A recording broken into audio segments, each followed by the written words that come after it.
Ćao svima, danas radimo jedan kratak tutorial kako da izmerite brzinu vaše internet konekcije. Ja ću vam ostaviti link ovog sajta dole u deskripciji. Najjednostavnije pokrenete Begin test i sada sačekamo da se sve to učita.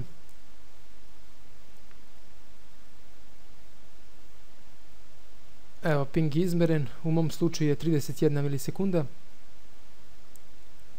što i nije naravno baš najbolje.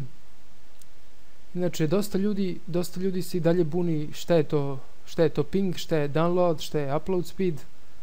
Objasnit ću vam u nekim kratkim crtama. Ping je koliko je vremena potrebno da signal od vašeg računara stigne do nekog servera. Download speed je brzina kojom vi nešto skidate sa interneta i upload speed je brzina kojom vi nešto šaljete na internet. To bi bilo to od mene za danas, a mi se vidimo u sljedećem klipu. Ćao!